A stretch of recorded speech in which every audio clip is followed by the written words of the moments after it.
right, good afternoon, everyone. Yeah. So the talk today is food is medicine. And before we begin, just want to first, as you know, this is for educational purposes. So if you have any medical conditions, things like that, you should speak with your health professional, right, and don't apply any of these things until you do so. And the other thing, I want to report that I do not have any conflicts of interest. So I'm a member of several colleges and memberships, professional organizations, but these are more professional, scientific in nature. There's no commercial things. Okay. Yeah. Speak a little bit? Okay. All right. All right. So food is medicine, a radical shift in perspective. So I want to kind of get us to see that food can be medicine and shift our perspective on that. And I want to start by sharing with you this little illustration. So I want you to imagine that yourself or someone that you love has hypertension, okay? And for some reason, you decide to see 3 doctors, okay? One doctor gives you lisinopril, which is a hypertension drug. You go to another doctor and they say, they did some examination. They say, you actually needs a stent in one of your coronary arteries, okay? But then you go to this third doctor, and the third doctor says, I want you to go on a whole foods, plant-based vegan diet. In the minds of most people, how many doctors gave them medicine?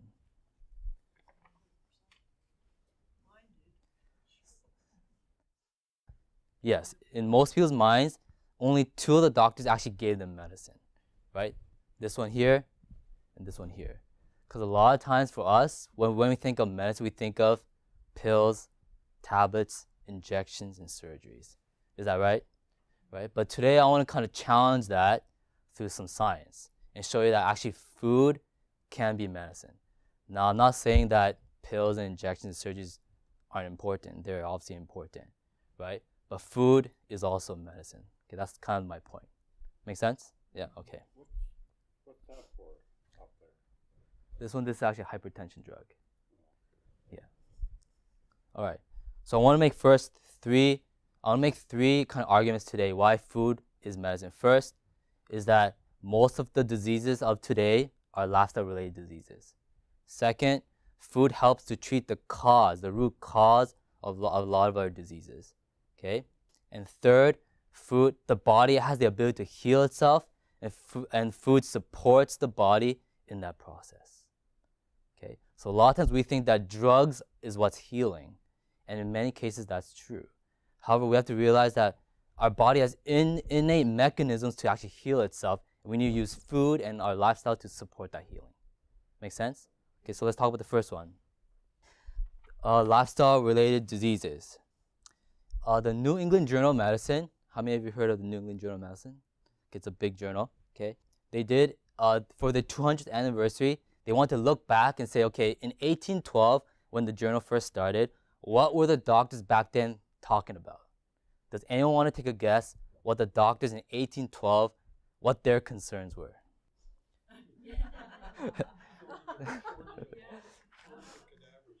Sure.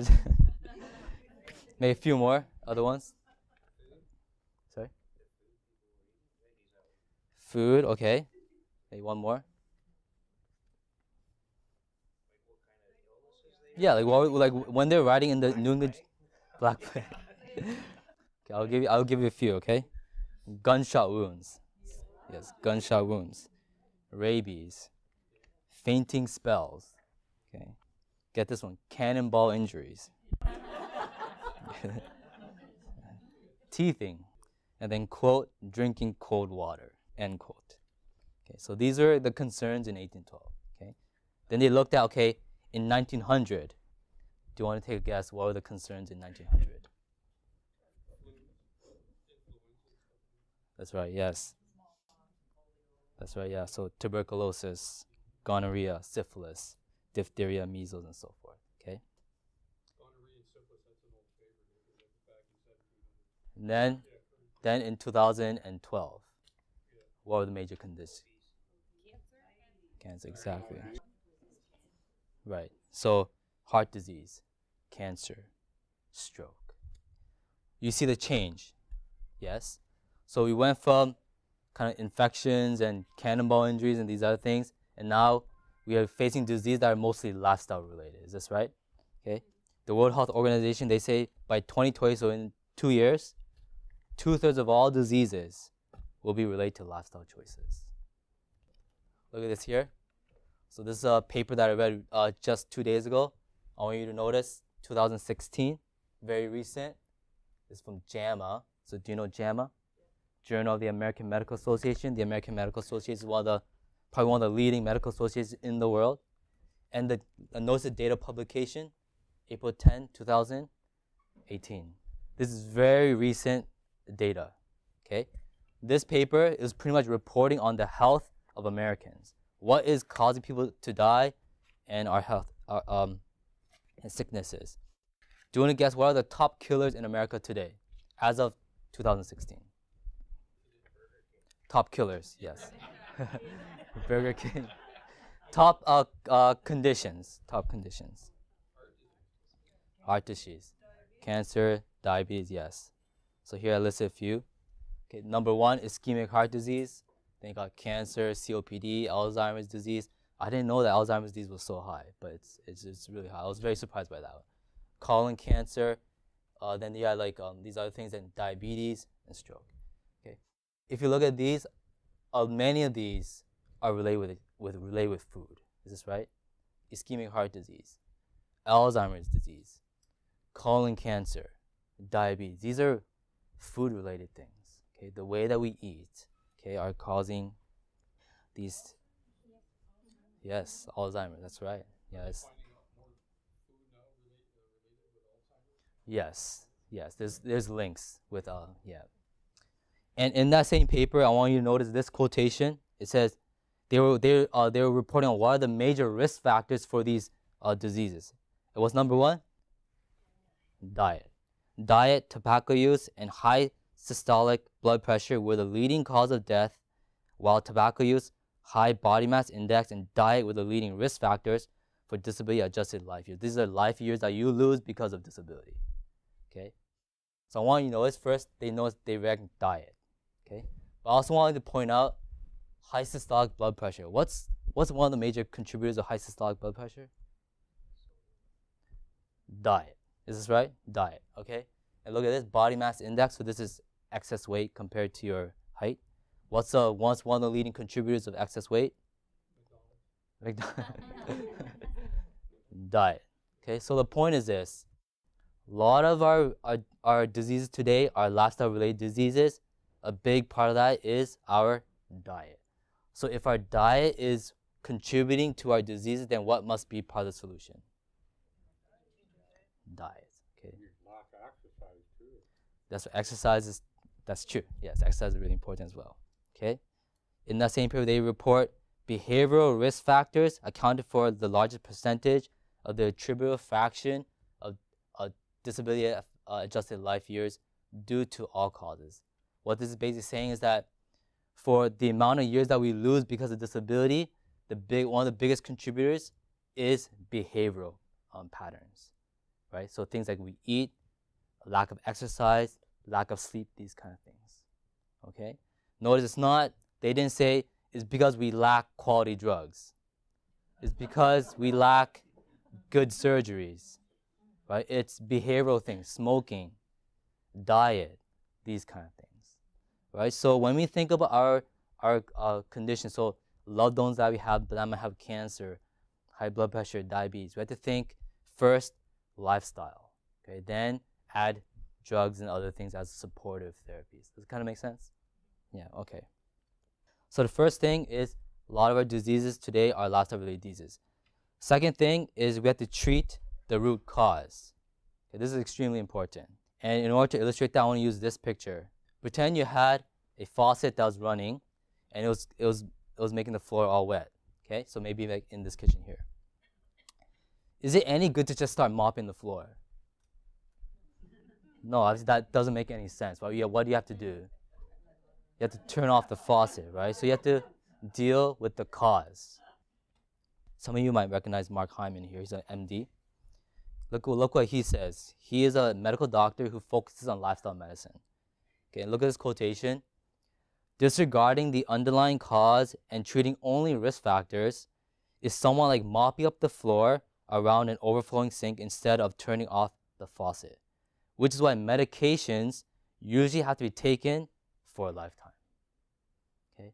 Now, I'm pretty sure I'm not the only one that has family members who've been told by their doctor that they have to take drug X, Y, and Z for life. Okay, how many of you have had this experience? Okay, my father, he went to see his doctor recently. He has high cholesterol, and he came back and basically had a conversation. And he said the doctor gave him these statin things, and he said, so what did he say? He's like, well, he said I have to just keep on taking these for life. He still eats meat. He's still eating cheese. He's still eating eggs, all these cholesterol-filled foods. And instead of addressing those, the doctor says, take these meds for life. So this is exactly what Dr. Mark Hyman is talking about. We're not dealing with the root causes. Therefore, if you're not going to deal with the root cause, then you have to just start masking the symptoms. In order to mask the symptom, what do you need? You need to take drugs. And you need to take them for life. All right? But I want us to kind of think differently. We need to address the root causes of disease. So I want you to show you this schematic, and this is kind of the way that I think when I'm meeting with patients. So first, if an insult or like an attack on the body, like external factor, and you want to bring healing, what is the process that brings about healing in the body? What's the biological process, the physiological process that brings healing in the body? Yes, there's one word for it. No, it's not. It starts with I. Immunity, inflammation, okay? So inflammation. So a lot of people, sometimes we think that inflammation is a bad thing, but it's a good thing, okay? It just means that the immune system is active, okay? So generally, if you have an external insult on the body or an internal one, inflammation happens, right? Then that leads to healing. Make sense? Okay, and then you got regulators in the body that help calm down inflammation. This is what normally should happen, okay? Now I want to show you what is happening in a lot of our chronic diseases. You got an unnecessary added insult to the body. It's causing inflammation that is chronic. In the medical literature, they say low-grade chronic inflammation, okay? They say low-grade chronic inflammation because, or they might say subclinical. And what that means is, if you get punched in the face, or if something happens to you, you get bruised, right? So that's very overt. You can see it, right? But low-grade chronic subclinical inflammation is something that you don't really recognize that's happening. It's very low-grade, but it's still there, right? So it's not very detectable, but it's still there. Okay, so you got unnecessary added insults that's causing chronic low-grade inflammation, which then leads to chronic disease. So in many of our diseases today, this is what's happening. Okay, you got low-grade chronic inflammation because we're bringing upon our body added unnecessary insults on the body. And one of the major causes is inflammation-promoting foods. Inflammation-promoting foods. So we're eating foods that are promoting inflammation in the body. Now, generally, your body should be able to handle inflammation. However, if you keep on putting that in your body, then your body can't deal with it anymore. So you got this chronic, constant, low-grade inflammation, which is leading to chronic disease. Make sense? Right. Anyone want to take a guess? What are some foods in our diet today that causes inflammation? Meat, dairy. Yeah, we'll get to that question answer. Yeah. Processed foods, that's right. So some of the things that came to my mind are these kind of foods. So meat, refined foods, high in sugar, cereal. A lot of our cereals today are highly processed, loaded with sugar. So cereals, some people think that they're really healthy, but they do really selective and make sure that it's not high sugar. Let's talk about meat, okay? In a paper here, they write meat is an important source of very long chain omega-6 fatty acid, arachidonic acid. Okay. How many of you have heard of arachidonic acid? No. So inflammation, right? Arachidonic acid is a precursor, and it's pro-inflammatory, as in it promotes inflammation. Meat is packed full of arachidonic acid, which is going to promote inflammation within your body. The high consumption of red meat may increase inflammation and oxidative stress because of the high intake of saturated fat, protein, heme iron, nitrates, nitrites, heterocyclic amines, other things that are usually contained in prepared red meat. Okay, meat is a very high source of inflammation in your diet. Okay, unfortunately, I know it tastes good, it's yummy and whatever, right? But it does promote inflammation. There's no way around it. Well, this says red meat. The other one, it's just meat in general, right? Because chicken also contains saturated fat, heme iron, and these other things. Okay? Fish as well, yeah. I think fish as well. You have to be really concerned with some of the contamination in the water and things like that. So it kind of trickles into the fish. So a minimum you could eat. I mean, if you ate it every day, but if you ate it say once a week, yeah, I'll show you some studies that show that generally cutting out meat does lead to protective effects. So I can't say what's the minimum amount of meat to eat, but generally studies do show that those who cut it out completely generally do better. Those who cut out meat completely, they generally do better. So that's what I can say. Yeah. Pretty hard to do. It is challenging, yes. I'll say myself, I was a heavy meat eater myself before. All right. On the other hand, science shows that a whole foods vegetarian vegan diet lowers inflammation in the body. Okay. They did a study on Seventh-day Adventists. So we're in a Seventh-day Adventist church. And in Loma Linda, there's a large body of Seventh-day Adventists. And they did studies on Seventh-day Adventists. And what they found was that those Seventh-day Adventists who were vegetarian, right, had lower markers of inflammation in their body, C-reactive protein. Okay. And in this study, they were comparing a white Adventist with black Adventist. They're saying, okay, who has more inflammation? And they found out that regardless of race, whether you're white or black, those who are vegetarian and plant-based had lower markers of inflammation in their body. Okay? C-reactive protein is what they used. Is a blood test. Yeah, it's a marker of inflammation. Yeah.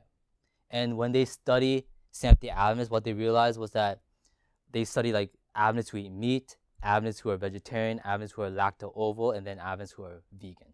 Okay? The Adventists who are vegan have the lowest risk of multiple chronic diseases compared to even their own Adventist counterparts who eat meat. So I'll give you some numbers. Compared to non-vegetarians, vegetarian Adventists had 55% lower risk of hypertension, 25% lower risk of diabetes, 56% lower risk of metabolic syndrome, 61% lower risk of colon cancer. Okay, that's vegetarians versus non-vegetarians. Then they said, okay, let's compare lacto-ovo with vegans. Okay, and when they did that, the vegans had a 47% lower risk of hypertension, whereas the lacto-ovo vegetarians had a 24% lower risk. Okay, when it comes to diabetes, the lacto-ovo vegetarians had a 38% lower risk. Vegans had a 62% lower risk. Sorry, did you say what lacto-ovo is? Lacto-ovo is though they drink dairy and they eat eggs. But they won't eat chicken and like fish and beef. Yeah, vegans they completely eliminate all animal foods, milk, eggs and stuff like that. Yeah, so both are vegetarian, but they're different types of vegetarian. And for all cancers, lacto-ovo vegetarians had a 5% lower risk. Vegans had a 14% lower risk. So even cutting out all animal foods tends to have a protective effect even more than just cutting out only meat. Make sense? So cutting out the dairy and these other foods. And this one here, just sugar, is also causing inflammation as well. Okay. The last thing I want to talk about is the third point is that the body has the ability to heal itself. Okay, the body has the ability to heal itself. And the illustration I want to use is with a plant. Okay, What makes a plant grow? Is it the water? Is it the soil that makes a plant grow? Sorry? That's right. Exactly. So the plant has a germinating principle within itself that makes it grow. Yes? I mean, like you can't pull on the top of a plant and make it grow. You can't give it more soil and think that it's going to grow, right? So the plant grows itself, however, it needs the supportive environment to grow. Make sense? Right? So it's just exactly the same thing with the body. We have to realize that the body has the ability to heal itself.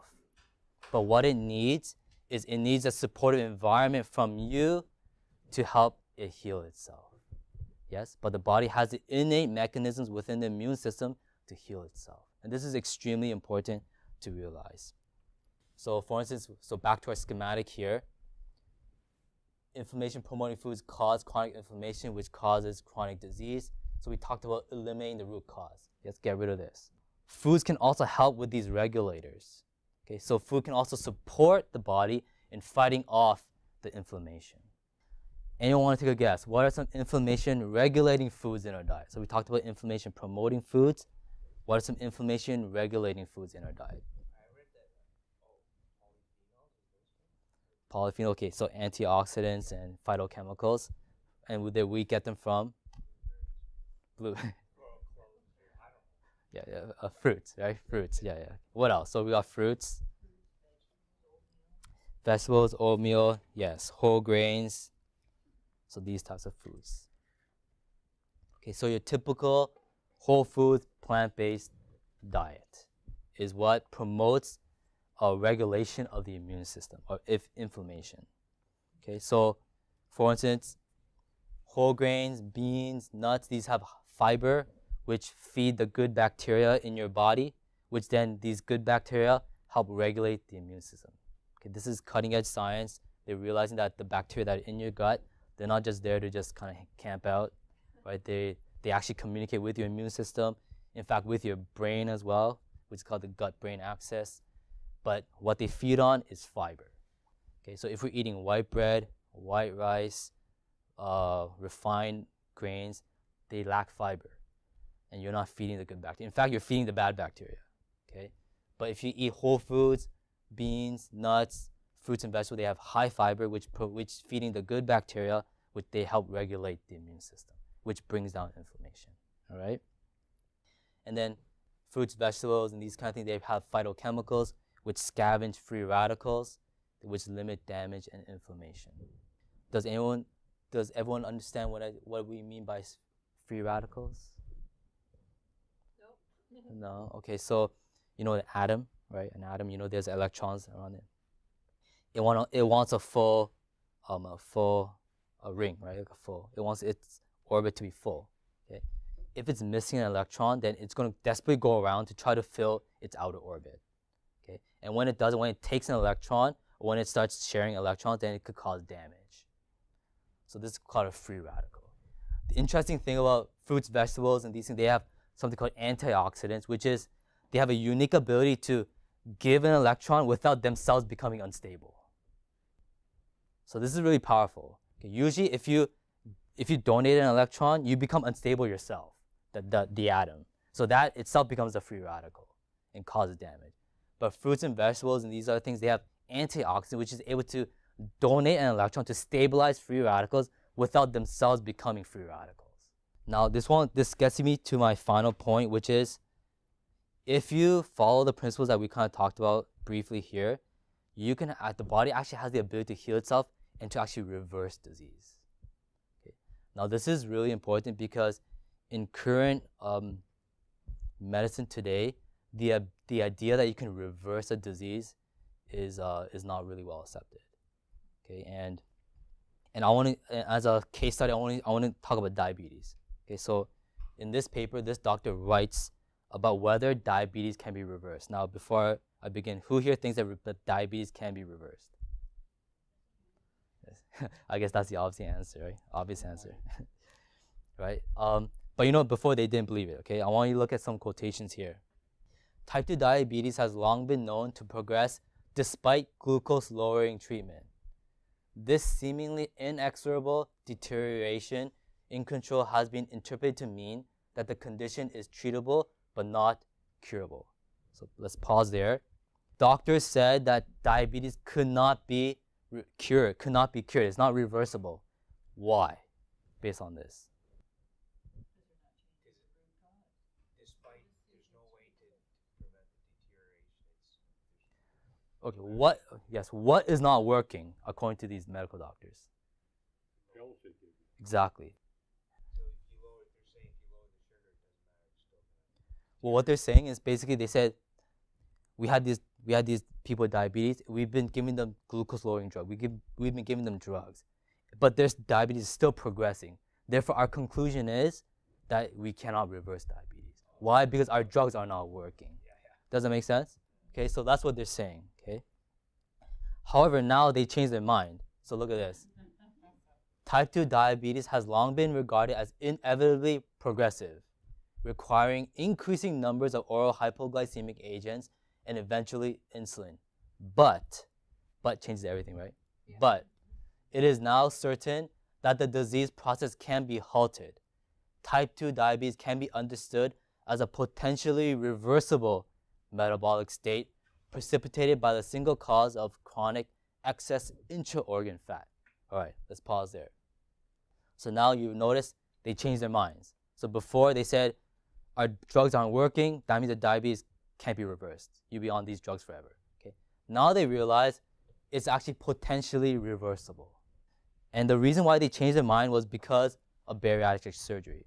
Basically what happened was they had these severely obese diabetes patients, and so they got them to do bariatric surgery, which is like shorten the digestive system to like make sure they eat less and stuff like that.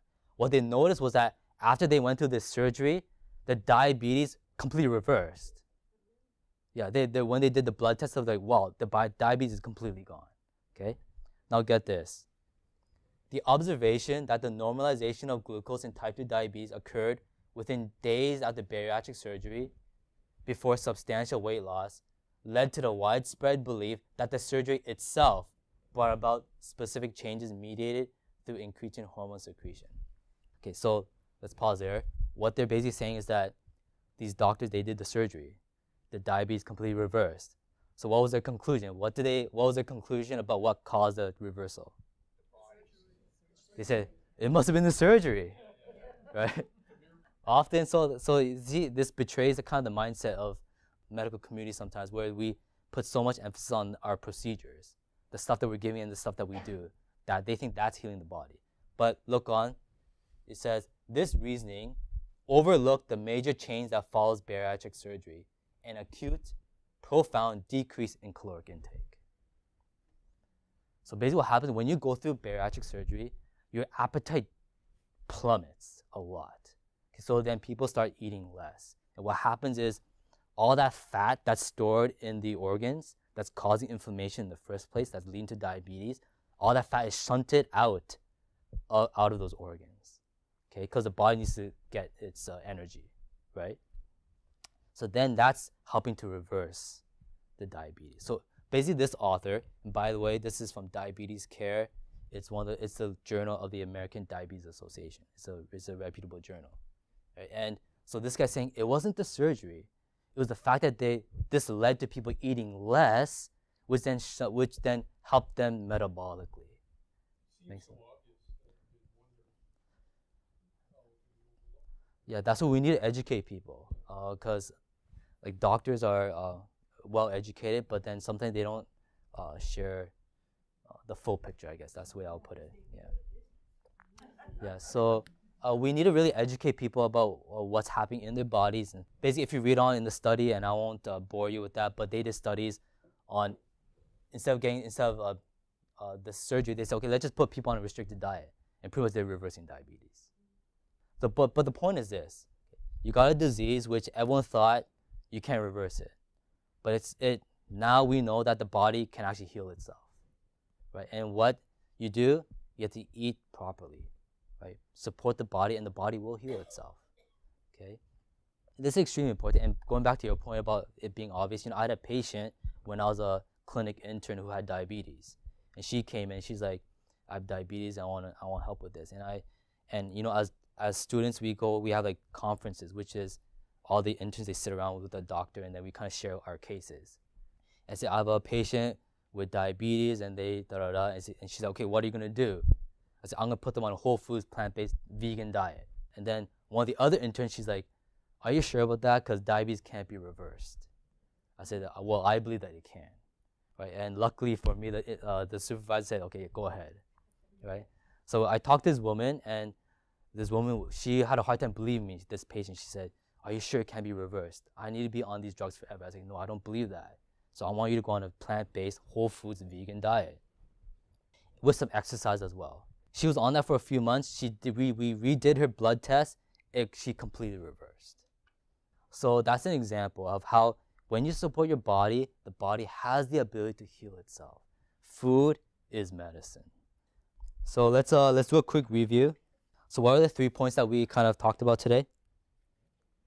Why is food medicine? First one is most of our diseases are lifestyle-related diseases. Okay. Second is we have to treat the root cause. All right, and the root cause of many of our diseases is inflammation-promoting foods. All right, and the third thing is the body has the ability to heal itself. Use food, of course, exercise, sleep, and these other things to support the body in that process.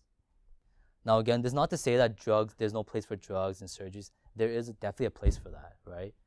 But we sometimes overlook these other things as well, especially food. Okay. So I want to end off with sharing some books. These are some great books for you to read. Neil Barnard has a great book on diabetes. Dr. Furman has a great book on the immune system, on how to use food to boost your immune system. Those are some great books for you to read. And this is some ways to connect with me. Okay. Do we have time for questions? Yes. Okay. So a few, maybe we'll take questions. If I can't answer a question, I'll be very honest with it. I'll just tell you I can't answer it. But also, letting you know that I can't give individual medical advice, because that's very difficult to do. It's not that I don't want to, but it's very difficult to do in a setting like this. Usually when you sit down with a patient, it's like an hour process where you talk, because you treat the whole person, right? Not just a few sound bites. So maybe refrain from personal medical things. So let's just try to keep it general. And I'll try to answer from the best knowledge that I have. If I haven't really studied into it much, and if I'm going to just give my educated opinion, I'll let you know upfront that this is my educated opinion about it. Chia seeds? Yeah. What I did is that I put it in water so that the other would come out, but I drank the whole the seed and everything. Does that stick through your intestine and cause a lot of trouble? I don't know particularly about that, but I know that chia seeds are good for you. They make a Yeah. drink that is So. very much like that. You buy it in health food store, you're supposed to drink it. Yeah. Okay, so just wondering, because what was the drink that I came across? It was that's putting the water in, and then you're supposed to take the liquid from it, and then put it in with lemon and honey. I threw the whole thing in, and had a little bit of trouble with my stomach, and I just maybe it was curing up the root cause in there. Yeah. Yes, ma'am. I'm hearing more about fatty liver disease. Is there research to show that can be reversed with the diet and lifestyle changes? Non-alcoholic fatty liver disease? I believe so. Yeah, I believe so. Yeah. I sort of study on health books. I got naturopath books, diet books, dietitian books. It's confusing because I talk to one dietitian and another one, and they have different views. Yeah, yeah. Naturopath will have a different view. Like, you don't know who. I'm trying to find out the answer. What's better for you, butter or margarine? And nobody knows. Yeah. One says butter, another says margarine. Yeah. And they're both dietitians. Yeah, I remember my one of my professors at school, he's like, yeah, they told me butter, then later they told me margarine, so I decided to just stick with butter, right? So this is true. I mean, like for me, I promote a whole food plant-based diet, but if you talk to other people, they would be like, let's go paleo, right? Paleo is pretty much eat a lot of meat and high fat, right? So what I'll say is, I mean, you gotta like really do the research for yourself, and you have to kind of make your own opinion. My personal belief is that the research is compelling that a whole foods, plant-based, vegan diet where you limit animal foods is highly beneficial for many of our chronic diseases. That's my personal opinion. No butter. No Well, margarine either. regarding fat, so fat's actually very interesting because right now, back in like maybe 20 years ago, they're saying low fat, right? Now they're realizing that fat's actually good for you. What I believe that the message should be is that you should be eating healthy fat, right? So healthy fats, like can name some healthy fats, like avocado. That's right. Name another one. Olive oil, coconut. Sorry, nuts and things like that, right? So I believe like some people say like no oil, no fat, whatever. I think well that's probably extreme. So what I say is eat healthy fat, right? And then usually you're safe, right? Eat fat that's in liquid form, not solid. If the fat comes in solid form like butter, probably not good, right? But if it's in liquid form like olive oil, generally better. I'll melt my butter first then. Okay. Yeah. So I think my take on fat is that eat healthy fat, and don't get too caught up on like high fat, low fat. Just eat healthy fat. Yes, ma'am. What about cultures where they eat a lot of meat or only meat, like the Inuit up north? Right. They hardly eat any vegetables. Right. That they get any. Right. So, and they seem to be living all right. I'm not sure about Yeah. I think back in the old days, they might have been living all right. Pre-European. Not now. Not now. Yeah. It's hard for me to comment. I haven't looked at the research behind that. I would agree maybe back in the day when they're exercising and they had to cross kilometers just to hunt or whatever, right? Stuff was like fuel. Yeah, I mean, but now maybe, a lot of fat and a lot of animal fat, I imagine. yeah, I'm not sure, so it's hard for me to say what their metabolic kind of state is right now. So, sorry. Yeah. So I guess we'll go here, then go there. Yeah. Quickly, are you your medicine center? Are you Toronto? We're Toronto, yeah. And then my question is about OHIP. Does the province are they behind it? No, they've regulated us, which means that we have a college. So you got the College of Dental Surgeons, you have the College of Nurses. Well, they create a College of Naturopathic Doctor, which regulates naturopathic doctors. So you have to get a license from them. So they regulate us, but OHIP doesn't cover naturopathic medicine. Yeah, exactly. Not focused. We're kind of like a dentist, right? Dentist insurance covers dentists, but not OHIP. It's kind of similar. Yeah. I think it was this gentleman here. Yes. I just wanted, there's that, I was on that bulletproof diet. I don't know if you heard of that one. I'm not too familiar. I've heard of it, bulletproof, but I don't know. I'm not too familiar what it is. Yeah. You kind of don't eat anything until noon, but you wake up and you have coffee with like coconut.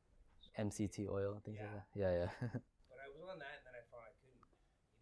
It's hard to eat something that's so regimental. So I do like vegetables just by nature. I like Mm-hmm. more than meat. But I was reading recently. I was reading a lot about that. One doctor, it's his opinion that there's certain foods like nightshades, like tomatoes, peppers, that Right. are harder. They got lectins or Right. harder for your body. They cause inflammation in the cells. Right. I was wondering, in beans. Beans, yeah. Is that true? Yes, I've heard that. I've heard a lot about that too, about lectins and things like that, in nightshades. So it's true. When we do an elimination diet, for instance, elimination diet is basically when people have like allergies and things like that. We put them on an elimination diet, which is you eliminate all the foods that are typically allergic to people that cause inflammation. So that includes nightshades because some people are sensitive to that. Includes meat and these other foods, right? But that is that's for some people, right? So I wouldn't use that as a general thing like cut off nightshades. Yeah, it's like it's for you. If nightshades are not great for you, right, then yeah, don't eat it, right? And the way that you find out is you cut it out from your diet for like a few weeks. Then you add it back in, you see if it changes. That's how you kind of do it. That's an elimination diet. Regarding lectins, I think it's the same thing. The studies show that beans are really good for you. They're very high fiber. So my general thing is that I think beans are good. However, maybe some people don't do well on beans, so it's really individual. But I wouldn't say because of lectins, therefore I'm going to stop eating beans. Well, if it's okay with you, if you've been doing well so far, why take those out? Because studies show that beans are good for you. Yeah, in fact, a lot of the population that live the longest, they eat rice and beans. Yeah. That's their diet, right? So, yeah. Do you recommend that you get a blood test to see what your inflammation levels are in your body? Usually on standard blood tests, they might run a CRP, so that's usually part of a standard blood test. Okay. Yeah. So, yeah. What is that? C-reactive protein. CRP. But usually they probably won't run it unless, so C-reactive protein it's more like an acute marker, right? However, we talked about low-grade chronic inflammation, right? So a better measure of that is if you're getting sick. I think the gentleman here. I saw like a documentary on PK Subban. He gets up at 5 o'clock in the morning when he's training.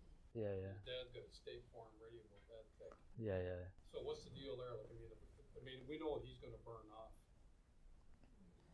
but it's still like, is that what gives him his power? Or that, Yeah. or So, is it, right, that's a really good. So PK Subban is the hockey player you're talking about, right? Yeah.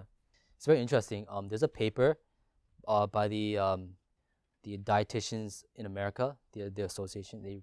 They recently published a paper on vegetarian diets in athletes.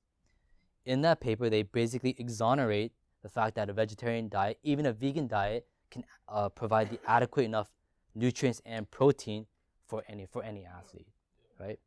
However, it has to be done right? So the idea that because you're an athlete that you have to eat meat, that's false.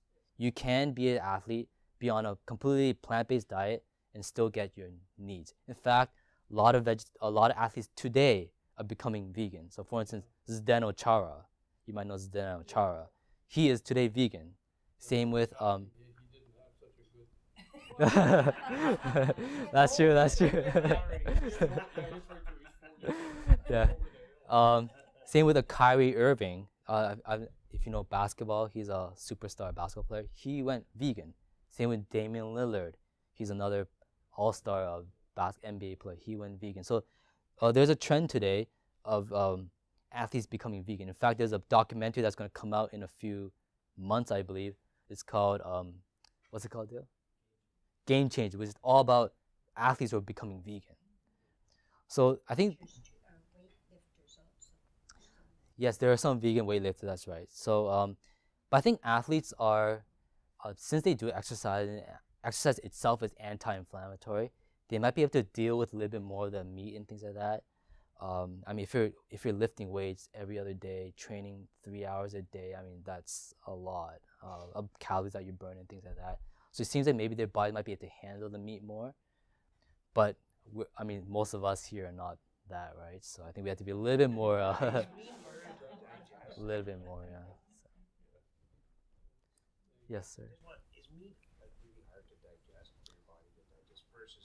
My understanding that it is a little bit more challenging. Yeah, I think our GI systems are designed for digesting plant-based foods. Yeah. It takes 7 hours to digest meat. No, yeah, is it 7 hours? I don't really know. I don't know the exact number, but it does take a long time. Yeah. Final questions. Yeah. About Alzheimer's, so this can actually, eating this way can prevent Alzheimer's? It has a big part of reducing the risk. So I won't go so far as to say it's going to completely prevent it, right? But in Alzheimer's, it's called the third diabetes type 3. That's what they call it now. So insulin resistance, promoting inflammation. That's what's happening in the brain. You got this inflammation, things like that. So it stands to reason that whole foods, plant-based, anti-inflammatory diet might help mitigate or limit that process. So, but I think there's other things as well, like exercise, being engaged mentally. I think is also a big thing, right? Not just kind of vegging out, watching TV, things like that, right? But I think diet is huge. One of these guys here, Neil Barnard, he has a book on brain and nutrition. It's an excellent book, and he talks about the latest research on the brain and how to maintain your brain through diet. So, any other final question? I don't know how much time I have. Today, if I just make just an observation, it seems like today there's there's not really a lot of common sense with a lot of things anymore. It's like some of it's really surprising what people are doing to themselves anymore. Yeah, I think Like a lot of things are, like I said, you think it'd be obvious with a lot of things. I mean, I'm not a perfect specimen, that's for sure. Like, I mean, I'm still, I still will get it like an A&W hammer or you. sure, yeah. But it's like you don't do it every day. You know, I think some people are just. I stopped into the hospital to visit my nephew there a couple of days ago, and my God, there's a lot of. And the people aren't really, like you're talking like 50. Yeah. 50 to 60. They're just in terrible shape. It's sad to see it, but society as a whole is becoming scary. Yeah, I think like when it comes to nutrition, it's really not too complicated, to be honest with you. Don't eat in between meals. Eat 2 major meals, lighter dinner. Eat whole foods, plant-based. Half your plate should be fruits or vegetables. If you're gonna eat grains, eat whole grains. Eat nuts a few times a week, a handful a week. Drink water. Limit refined sugar. It's very, very, and I'm not even a fan of like the Canadian food guy says like 3 servings of this and 2 servings. I was like most of us, like, we don't need that. When you have your plate, half of it should be fruits and vegetables. A quarter should be grains, whole grains. The other quarter should be plant-based protein. That should be like the staple. Then regulate how much of that you eat and drink water. Don't eat in between meals. Make dinners very light. Don't eat 2 hours before your bedtime. Just stuff like that. So it's really not too complicated. Yeah. Yeah, because that one study you were showing was talking about just I think today it's so complex that people don't give their body a chance to heal itself because they're always just constantly putting stuff in. That's right. And it's like just when you said that or showed that, the more simple you make your food, like just drink water instead of juice all the time, your body can relax. Right, that's right. Yeah, I totally agree. Yeah, you give your body a chance, and it'll do wonderful things. If not for everything, but I think the body has more power than we really give it credit for. So I don't know how much time we have. Is there another question? Do you have a question, Julie? Yes. So many people have arthritis, especially older people. Is that inflammation? Is that based on inflammation? It depends on the type of arthritis. So if you have osteoarthritis, which is kind of more like the wear and tear, so the cushioning between your joints are kind of wearing out, so therefore you're kind of rubbing, and that causes pain. There is some inflammatory process there. There's other types of arthritis, like rheumatoid arthritis, which is kind of more autoimmune, and that's definitely inflammation is happening there. So it depends on the type of arthritis. Yeah. Bursitis? It's an inflammation. Yes, bursitis. Anything with itis is usually inflammation. Yeah. But diet has a huge part to play in that too. Yeah. So. Once you put on medicine, it's hard to get off it. But if you change your diet, will the doctor take you off the medicine, or you just have to stop using it, or they say, oh, well, the medicine's doing you well? Yeah. So what I do with my patients is, obviously, I as a naturopathic doctor, I don't tell people to go off their drugs. What I say is like, hey, look, you don't want to be on these drugs forever. So let's do what we can to make a case to the doctor, to your medical doctor, that you don't need these drugs anymore. Right? That's what I do. So the doctor, he can do his thing, and you have the choice, obviously, to take the drugs or not. But what I say is, let's do the lifestyle approach. Then he's going to do a blood test, or I'm going to order a blood test, and the numbers will show. No one can argue the numbers, right? And that's going to make a case. So for instance, you have diabetes and you go on a vegan diet and you reverse. If the hemoglobin A1C and the fasting glucose is normal, then you can make a case to your doctor, how come I need to take these drugs? Right? I'm on a diet that's proven scientifically to prevent and also treat. So why would I, and then see what he says or he or she says, right? So Yeah, but you know, the patients have the power to take the drugs or not, right? I know sometimes it's scary, like, because they make it seem like I have to be on this thing, right? But And you don't want to go off suddenly. yeah, Never. yeah, You need to make sure. Well, they Yeah. just put my husband on, he's diabetic, and they just given him the needle yeah, at nighttime. yeah, yeah. So he's getting worse, and I just wondered if he has to stay on that, or if something will show that, no, you're doing really well, come off of it. Yeah, It's the blood work, yes. yeah. If he adopts a healthy lifestyle, then it gives him a better chance. There's no guarantee, obviously, but it does give you a better chance. And science is definitely on your side, you know, and the blood work will show. And then you use that as a case to your doctor saying, look, my blood work shows, so what are we going to do now? You know, why do I have to be on these meds?